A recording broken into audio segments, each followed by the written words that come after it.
שלום שלמה. שלום ריקרדו. שבת שלום. שבת שלום וברוך. תודה רבה שבאת. אשמח אם תוכל לשתף אותנו במה חלית, מה היה ההתפתחות של המחלה, טיפולים שקיבלת ומה התוצאה של הטיפול שעשינו. אני אשמח לעשות זאת. אני לפני 4.5 שנים, אני רואה חשבון במקצועי, ולפני 4 שנים חליתי במחלת פרקינסון שפגע בחלק הימני בגוף שלי, והתחלתי לקחת כדורים, והמחלה בעצם גרמה לי לפגיעה בתפקודים בסיסיים שבן אדם רגיל אין לו אותם, אם זה להשתמש, להרים כוס או ביד ימין, או לבצע כל פעולה פשוטה אחרת ביד ימין. הבעיה הייתה, ואז פיציתי את עצמי בזה שהשתמשתי ביד שמאל בביצוע כל הפעולות בתת מודע. הבעיה שהייתה שבעצם יש הרבה פעולות בסיסיות שאנחנו צריכים להשתמש בשתי ידיים, ובמיוחד בחברת אנשים מה שפוגע לך בביטחון עצמי, אם זה למשל לרכוס את הכפתורים בחולצה, לאכול, אתה צריך להשתמש בשתי ידיים, יש סיכום, כפית, מזלג, או אם לצאת מהאמבטיה,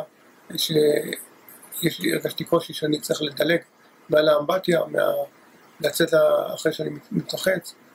הפעולות האלה גרמו לי פעולות בסיסיות שבעבר ביצעתי אותן בצורה מושלמת, כמו כל בן אדם אחר, יוצרים לך תסכול, מתח וחוסר ביטחון.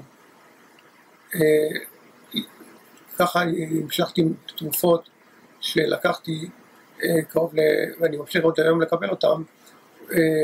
לקחתי תרופה בשם אזיליקט ורקוויפ, והייתי במעקב אצל נוירולוג. לפני שנה שמעתי על ריקרדו ועל הטיפולים שהוא עושה. בהתחלה הייתי סקפטי, אבל אמרתי שצריך לעשות מה שמנסים כל דבר, ולראות אולי בכל זאת תהיה נשיג שיפור מאוד משמעותי. אני הופתעתי לטובה, התחלתי לטפל, הרגשתי שהנוקשות שהייתה לי ביד וברגל והשברים שכתוצאה מהמחלה השתפרו פלאים. כמו כן, הרגשתי תחושה של כלילות, ביצוע יותר טוב של הפעולות בידיים, תפקוד ברגל יותר טוב, הליכה יותר טובה שהייתי בהתחלה גורר רגל ויד, ויש שיפור גדול בתפקודים האלה. הייתי גם בביקורת אצל פיזיותרפיסטית שבדקה אותי, והיא הייתה מאוד מרוצה מהשיפור בהליכה, מהשיפור בתנועות המוטוריות, מהיכולת של התנועות המוטוריות שאני יכול לבצע, שהיא לא ציפתה שזה יגיע לרמה כזו גבוהה. ולכן אני הייתי שמח שבעצם הגעתי לטיפול, כי הטיפול הזה, לעומת הטיפול שקיבלתי בכדורים, שהוא אמנם מועזר, אבל הטיפול הזה בעצם עשה את השינוי, שהוא היה טיפול פורץ דרך, שהוא עשה הבדל גדול, ברגע שאתה שקט ומבצע את המשימות בקלילות, ביעילות, בביטחון, כי אתה יודע שזה משהו, כמו משהו מובנה, ולא שתצטרך לחשוב על כל דבר שאתה מבצע, אז אשרנו, הגענו למצב טוב מאוד.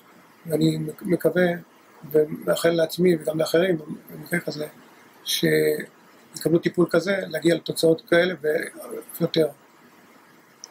שבת שלום, תודה רבה ששיתפת אותנו. שבת שלום, תודה רבה.